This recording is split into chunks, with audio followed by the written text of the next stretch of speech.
James Creedon. Hello, James. Good morning, Lorna. So we're going to start off with Ivory Coast and a paper based there, in fact, Fraternité Matin, which is a pro-Laurent Gbagbo newspaper. And I suppose you would expect papers in the country this morning to be leading with the siege of the presidential palace, with perhaps the final hours of the Gbagbo regime. Look at what their front page headline is. It speaks about a papal envoy being sent to Gbagbo and Ouattara on Monday. So that is hardly the scoop of the day. Unless he brings the peace of the Pope. Perhaps. Right, and manages to, I suppose, broker peace between them, which is unlikely at this stage. Now, on the website abidjan.net, there is a reaction to that headline.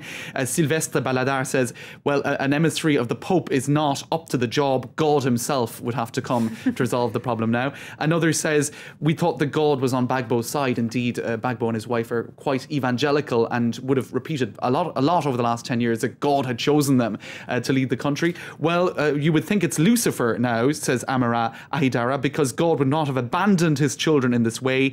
Gbagbo fell like a rotten fruit. Now, he hasn't fallen just yet, but it appears to be on the way. Now, we'll have a look at a photo that has actually grabbed a lot of the attention of the press this morning. That's on the front page of the French paper Libération. It was taken by an AFP photographer. It's also on the front page of the International Herald Tribune. They are Gbagbo troops around Abidjan, trying to, I suppose, ward off the advance of Ouattara's troops, and apparently not doing a very good job, it seems.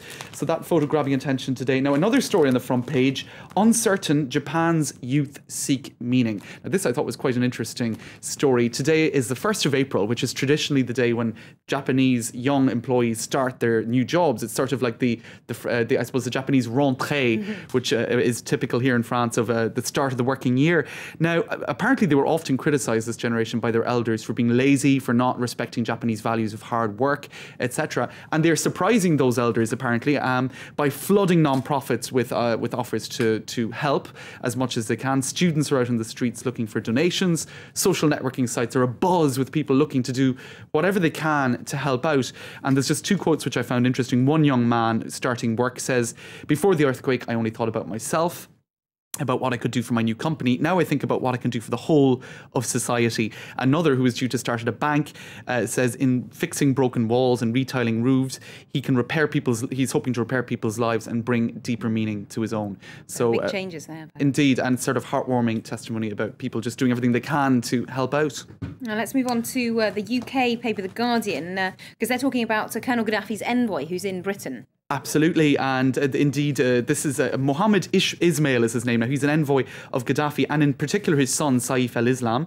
And apparently he was engaged in secret talks with London over the last number of days. A further hint, according to The Guardian, that perhaps the regime, in particular some of Gaddafi's sons, such as Saif al-Islam, are looking for an exit strategy. This came out just hours, of course, after the foreign minister Moussa Koussa announced that he was resigning on arriving in London. So that's the main news story on the front page of The Guardian this morning. But we do have some April Fool's, possible April Fool's jokes in any way. Not just rentrée for Japanese people, but also April Fool's Day. Yes, if you have a look on page 2 of The Guardian, they announce a 24-hour live blog chronicling every key development of the royal wedding. Now, this from a Republican newspaper, a newspaper that is not in favour of the monarchy at all.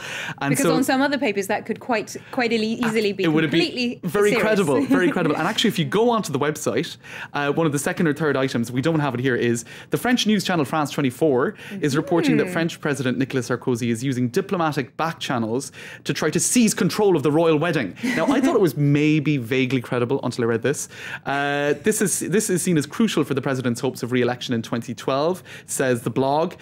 Comments the Paris-based political analyst Avril de Poisson. Now, Poisson d'Avril is the French for April Fool's joke, so I think that kind of confirms that this is not a serious 24-hour blog charting every key development in the run-up to the royal wedding. And indeed, as far as I know, we haven't been reporting that Nicolas Sarkozy is trying to take over the royal wedding. We can confirm we haven't. Now, we have one last one to finish with on The Independent. Let's have a look at this.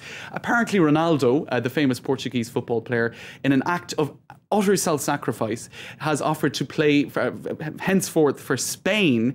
He's been sold to Spain for, I think, what is it, £160 million as a means of trying to make up Spain's public deficit. And he has said, I accept to be a patriot to save my country.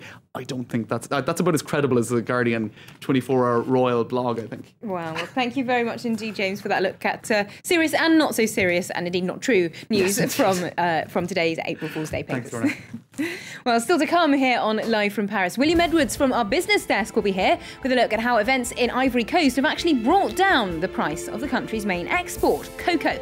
Find out exactly why after the break. Don't go away.